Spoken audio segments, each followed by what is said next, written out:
हाय, मी संदीप काळे साम टीव्हीच्या या खास कार्यक्रमात आपलं मनपूर्वक स्वागत करतो। निवडणुकीचा सगळा रंग आपण बघितला आणि त्या रंगाभोवती असणारी सगळी तरुणाई आपण पाहिली।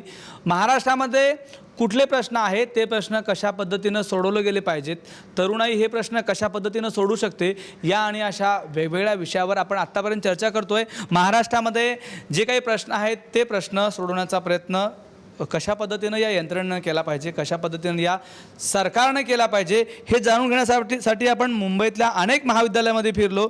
अनेक महाविद्यालयामधून तरुणाईशी संवाद साधला। त्यामध्ये एक गोष्ट प्रामुख्याने जाणवली की या तरुणाईला आज देशातल्या प्रत्येक प्रश्नाची जाण आहे। हे शिक्षित विद्यार्थी आहेत, हे शिक्षित सगळे यूथ आहेत आणि या माध्यमातून आपली लोकशाही सक्षम करायचं असेल, युवकांच्या माध्यमातून लोकशाही जर चांगली करायची असेल तर या प्रत्येकाने आपला हातभार इथल्या समाजाच्या उन्नतीसाठी लावणं गरजेचं आहे। याच विषयाला घेऊन मी आज युवकांशी संवाद साधणार आहे आणि त्यांच्याकडनं वेगवेगळ्या प्रश्नांची उत्तरं जाणून घेण्याचा प्रयत्न करणार आहे की काय आहे तरुणांच्या मनातली प्रश्न, कशा पद्धतीने ते सोडवली गेली पाहिजे आणि तरुणाई राजकारण असेल, समाजकारण असेल, या पलीकडे जाऊन समाजामध्ये का वावरताना दिसत नाही, हे प्रश्न आपण या तरुणाईला विचारूया। मी तुमच्यापासून सुरुवात करतो। मला तुम्ही सांगा की आजही आपण पाहतो की समाजकारणामध्ये तरुणाईचा मोठा सहभाग नाही। कुठंतरी आंदोलन होते, कुठंतरी अण्णा हजारे असतील, मेधा पाटकर असतील, यांचा आंदोलनाचा तंबू कुठंतरी लागतो आणि तिथं 4 तरुण आपल्याला पाहायला मिळतात, पण तो तरुणाचा मॉब, ती तरुणाची विचारसरणी कायमपर्यंत कुठेतरी जाताना आपल्याला दिसत नाही। कदाचित त्यामुळे समाजामध्ये अनेक प्रश्न उद्भवत असतील। तरुणाईने समाजकारणात येण्यासाठी काय केलं पाहिजे, तुम्ही काय सांगाल? वोटिंग एक ऐसी टॉपिक है जो आज के एरा में बहुत इम्पोर्टेंट टॉपिक रह चुकी है। एक्चुअली गांधी जी के 3 बंदर है, पता है कि बुरा मत देखो, बुरा मत सुनो, बुरा मत बोलो। बट आज के ज़माने में उसको बहुत ट्विस्ट एंड टर्न कर दिया गया है कि हम अगर बुरा देखते हैं तो वो ये देखते ही खड़े हो जाते हैं, ये सोच के अरे एंटरटेनमेंट मिल रहा है। बुरा सुनते हैं तो उसको गॉसिप बना देते, और बुरा बोलना तो आजकल आई थिंक सबका ट्रेंड हो चुका है। अगर सब लोग आज के ज़माने में, मुझे नहीं लगता है कि हमें पॉलिटिशियंस को ही पूरा क्रिटिसाइज़ करना चाहिए, बिकॉज आफ्टर ऑल पॉलिटिशियंस भी हम में से ही एक है। बट सिर्फ कुछ लोगों में उतनी हिम्मत होती है कि वहाँ जाके वो काम करे। घर में बैठ के क्रिटिसाइज़ करना बहुत इजी बात होती है, बट वहाँ जाके काम करना और बोलना बहुत बड़ी बात होती है। हम में है कि हमें अगर लगता है कि वो गलत कर रहे हैं तो हमें एकजुट होके काम करना चाहिए, वहाँ पे बोलना चाहिए। जैसे एक उंगली कुछ काम नहीं कर सकती, बट अगर 5 उंगली एक साथ मिल जाए तो वो एक मुट्ठी बन सकती है और वो आगे फ्यूचर में बहुत काम आ सकती है। तो अगर हम सब एक साथ मिल जाए और सॉल्यूशंस निकालें तो आई थिंक कि सब कुछ ठीक हो सकता है। यूथ सोशल में मे बी इसीलिए नहीं आना चाहती है क्योंकि वो सोचते हैं कि अगर वो इन पॉलिटिक्स में आ गए तो दूसरी फील्ड्स का क्या होगा। ये पॉलिटिक्स एक ऐसी चीज़ वो सोचते हैं जिसमें सिर्फ मोस्टली करप्शन भरा हुआ है, हर चीज़ में गलत काम ही होते हैं मोस्ट प्रोबेबली। तो ये सोच, और यूथ को आजकल कुछ अलग करना है, कुछ नया करना है, तो वो ये सोच के मे बी पॉलिटिक्स में नहीं आते। आपण महाराष्ट्रातली सगळी आंदोलनं आत्तापर्यंत पाहिली, त्या प्रत्येक आंदोलनामध्ये युवकांचा मोठ्या प्रमाणावर सहभाग असतो।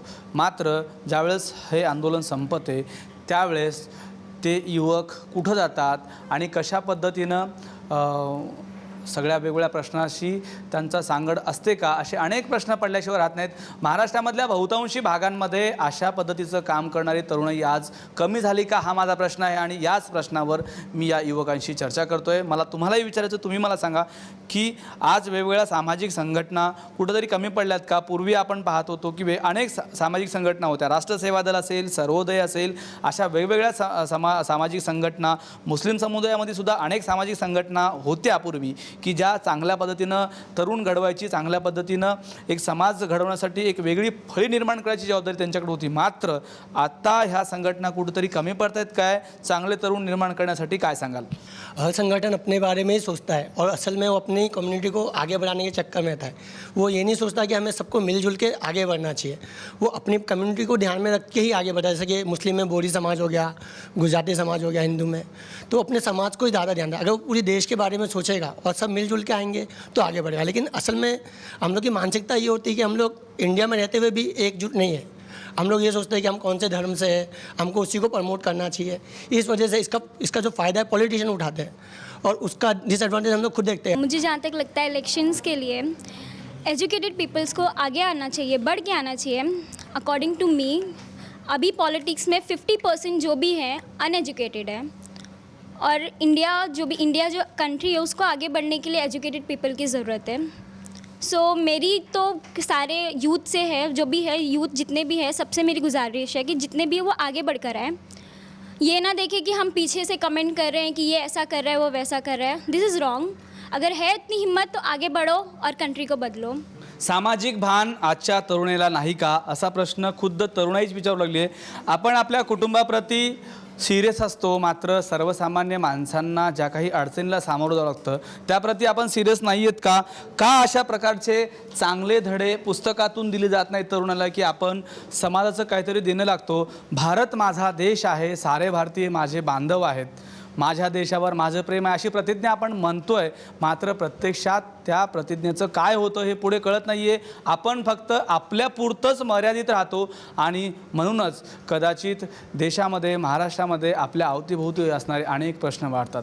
हेच प्रश्न घेऊन आपण तरुणाईशी पुढे जाऊन संवाद साधूया, की आपण आपला कुटुंब या पलीकडे जाऊन विचार करत नाही, अशी तरुणाईची मानसिकता आपल्याकडे अधिक झाली आहे. तुम्ही याकडं कसं पाहता? काय सांगणार तुम्ही तरुणांना, की आपला जसं कुटुंब आहे तसं आपला देश आहे, आपलं राज्य आहे, आपल्या अवतीभोवती असणारं आपलं गाव आहे, त्यांच्या दृष्टीने चांगलं काहीतरी विचार करण्यासाठी तुम्ही तरुणाईला कशा पद्धतीचं सजेशन द्याल, काय सांगाल? अगर सारे यूथ चाहे तो कर सकते हैं, मगर कोई चाहता नहीं है कि देश बदले। अगर आना भी चाहे उसमें तो पॉलिटिशियन की वजह से वो दब जाते हैं, और अगर यूथ नया आएगा तो उसका नई सोच रहेगी और नया बदलेगा। अगर वो एकता में आएंगे तो नया बदलेगा, मगर यूथ आना नहीं चाहते क्योंकि वो डरते कि हम पॉलिटिशियन में कहीं फंस ना जाए। मराठीमध्ये एक छान कविता आहे, एका पिक्चरमध्ये मी पाहिली आहे. नुसतंच म्हणतो धरती माय, पण तिच्यासाठी करतो काय. हम बोलते हैं कि India is my country, per India को फैमिली जैसे लेते नहीं। फैमिली में जैसे एक हेड होता है उसकी सब सुनते हैं, पर इंडिया में हो गया है कि जो हेड है उसकी वो बोलता है पर कोई सुनता नहीं। अगर कोई सुनता है तो कोई मानता नहीं। तो हम जैसे फैमिली में जो हेड है वो सब देखता है, यहाँ पे कोई देखता नहीं। तो मैं यही चाहती हूँ कि यहाँ पे ऐसा कोई डिपार्टमेंट हो जो सबके पीछे लुकआउट करे कि जो प्रोमिसेस किए हैं, जो काम दिए हैं वो प्रॉपर्ली होते हैं या नहीं। अगर वो प्रॉपर्ली हुए तो इंडिया बहुत आगे जाएगा. तरुणाई राजकारणामध्ये नाही म्हणून कदाचित हे प्रश्न उद्भवत असतील असं या तरुणाईला वाटतं. त्याचं कारण असं, महाराष्ट्रामधल्या देशातल्या राजकारणात आपण पाहिलं तर वर्षानुवर्षापासून तोच तो उमेदवार आपल्यावर लादला जातो. कोणाचा तरी मुलगा, कोणाचा तरी काका, कोणाचा तरी मामा, अशा पद्धतीचं सगळं राजकीय घराणेशाही आपल्या महाराष्ट्रात आपल्याला पाहायला मिळते. आणि या पलीकडे जाऊन यूथ राजकारणामध्ये येत नाहीत. कदाचित त्यामुळेच महाराष्ट्रात अनेक प्रश्न असे उद्भवत आहेत जे युवकाशी संबंधित आहेत. युवकांचा रोजगार आहे, युवकांच्या अनुषंगाने उद्भवणारे सुरक्षा संदर्भातले अनेक प्रश्न आहेत. दिल्लीपासून गल्लीपर्यंत आपण पाहतो खूप अशी प्रश्न आहेत की जी प्रश्न फक्त युवकच सोडू शकतात. का युवक राजकारणामध्ये येत नाहीत, काय त्यामागची कारणं आहेत, आपण हे तरुणाकडनं जाणून घेऊया. मला तुम्हाला विचारायचं, तुम्ही सांगा. आजही आपण पाहतो की राजकारणात तरुण येत नाहीत, त्यामुळे अनेक प्रश्न तसेच पडलेले असतात. तुम्ही याकडे कसं पाहता? युवकांनी राजकारणात कशा पद्धतीने यायला पाहिजे, काय सांगाल? एक्चुअली प्रॉब्लम ऐसा है कि हमारा जो इलेक्टोरल सिस्टम है वो बहुत ही आउटडेटेड है. आज भी हम 2014 में है, लेकिन हमारा जो सिस्टम है वो हम लोगों ने 1947 या 50 में अडॉप्ट किया था, जो काफ़ी आउटडेटेड हो चुका है. आज की यूथ को समझना ही नहीं है कि MP क्या है, MLA क्या है, उनको कुछ आइडिया ही नहीं है उनका रोल क्या है. तो मेरे हिसाब से एक फॉर्मेट में चेंज होना चाहिए जिसमें एक यूथ को मालूम पड़ेगा, ओके सिर्फ ये 2 कैंडिडेट है, ये लोग दोनों के बीच में है, उस पर कॉस्ट कटिंग भी बहुत अच्छा पड़ता है. इतना जो इन्फ्लेशन बोलते हैं कि खर्चा हो गया है इलेक्शंस पे, उतना भी नहीं होएगा. तो अगर वो चीज़ में हम लोग फॉर्मेट थोड़ा चेंज करें इलेक्शन का तो कुछ फ़र्क पड़ सकता है, एंड यूथ इसमें ज़रूर पार्टिसिपेट कर पाएगा जबकि उसको कुछ समझेगा. तो यूथ पॉलिटिक्स में इसलिए नहीं आना चाहता है, फर्स्टली जैसे कि सबने बताया, एजुकेशन आज के टाइम में जो मस्ट चल रहा है. तो एजुकेशन जैसे इंसान स्टार्ट करता है वो अपने ड्रीम्स को बढ़ाना स्टार्ट करता है कि नहीं मुझे लॉयर बनना है, मुझे होटल मैनेजमेंट करना है, मुझे ये करना है, MBA करना है.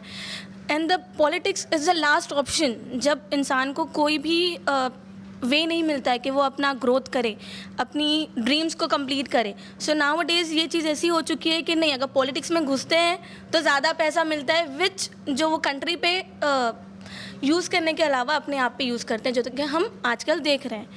So secondly this is the main reason कि हम ये नहीं चाहते कि हम इन सब चीज़ों में पड़े। यूथ एक ऐसी चीज़ है जो आज के इसमें कुछ भी कर सकती है। हम लोग जो फ़िलहाल देश की हालत है उस हालत को वो बदल भी सकती है। हम लोग यूथ में एक ऐसी ताकत है कि अगर हम लोग एक साथ होकर कुछ सोच ले तो वो चीज़ को ज़रूर सॉर्ट आउट कर सकती है। फ़िलहाल बहुत सारे प्रॉब्लम्स चल रही है, जैसे पानी है, पानी है, फिर लैंड प्रॉब्लम्स है, बहुत सारे स्कैम्स है। अगर हमें इन सब प्रॉब्लम्स का सल्यूशन मिल जाता है तो हम उन लोगों को जो इस इलेक्शंस में खड़े हैं उन पर वो सवाल उठा सकते हैं और उन सवालों का जवाब उनसे बेशक मांग सकते हैं। अनेक प्रश्न आहेत, वेगवेगळ्या समस्या आहेत, ते प्रश्न आजही सुटायला तयार नाही आहेत. ते प्रश्न गल्लीपासून दिल्लीपर्यंत सगळी समान प्रश्न आहेत.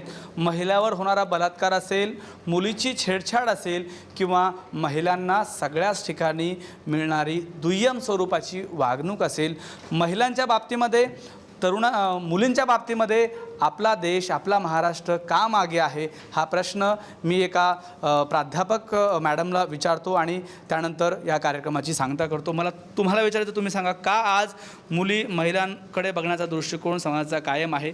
हे जर बदलायचं असेल तर काय भूमिका घ्यावं लागेल सगळ्यांनाच, सरकारला, यंत्रणेला आणि सर्वसामान्य माणसाला, आणि विशेषतः मुलीशी संबंधित असलेल्या त्या प्रत्येक घटकाला काय सांगाल? मला वाटतं आपली जी संस्कृती आहे ती पुरुषप्रधान संस्कृती आहे आणि ह्या पुरुषप्रधान संस्कृतीमध्ये लहानपणापासून स्त्रियांवर काही जी मूल्ये आहेत ती एक वेगळ्या पद्धतीने लादली जातात. प्रत्येक वेळेला तू मुलगी आहे अशा दृष्टीने जे पाहिलं जातं घराघरापासून ही सुरुवात झालेली आहे. तर जेंडर इक्वॅलिटी जी आहे, स्त्री पुरुष समानता जी आहे, स्त्री पुरुष समानता ही आपल्या घरापासूनच सुरुवात करणं गरजेचं आहे. आणि ही जी मूल्ये आहेत ही मूल्य मला वाटतं का आपल्या अभ्यासक्रमामध्ये असणं पण गरजेचं आहे.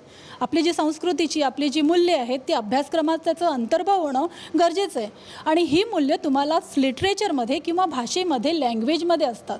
आणि मला वाटतं आता लँग्वेज ह्या विषयाकडेच कुठेतरी एक दुर्लक्ष झालेलं आहे. शाळेमध्येच जसं लँग्वेज हा विषय, भाषा हा विषय आहे आणि त्या विषयातून आपण मूल्य शिकवतोय, ते कॉलेज लेवलमध्ये किंवा पोस्ट ग्रॅज्युएशनमध्येच मात्र लँग्वेज विषय हा आपल्याकडे कंपल्सरी नाही, पण परदेशामध्ये अजून देखील तो कंपल्सरी आहेत. म्हणजे मूल्य जपणं हा स्रोत जो आहे हा स्रोत आपल्यालाच लँग्वेजमध्ये, भाषेमध्ये जाणवतो. आणि विद्यार्थी घडवणं हा विद्यार्थी भाषेत जास्त घडवला जातो. त्याचं चिंतन आणि मनन हे कुठेतरी त्या भाषेमध्ये होत असतं. आणि म्हणून भाषेमध्ये ही जी मूल्य आहेत ती मूल्य जपायची असेल तर आपल्याला लँग्वेज हा विषय विद्या लेवलला म्हणजे महाविद्यालयीन लेवलला असणं देखील गरजेचं आहे आणि त्यातूनच योग्य नागरिक घडू शकतो. आपण पाहतो की आज शिक्षणाच्या माध्यमातून आम्हाला जे काही मिळते ते पुरेसं नाही आहे असं मॅडमला वाटतं. तरुणाईचं सुद्धा तेच म्हणणं आहे. आमच्या अवतीभोवती असणारी शिक्षण व्यवस्था कुठंतरी कुचकामी ठरते. या पलीकडे जाऊन त्यांच्या मनामध्ये असणारे घर, कुटुंब, समाज ही सगळी प्रश्न कुठंतरी सोडवणं अत्यंत गरजेचं आहे. एक चांगली जागरूक तरुणाई या महाराष्ट्रामध्ये, या देशामध्ये घडली तर आपल्या अवतीभोवती असणारे अनेक प्रश्न निश्चितच सुटतील. कॅमेरामन मनोज आगलावेसह संदीप काळे, साम TV, मुंबई.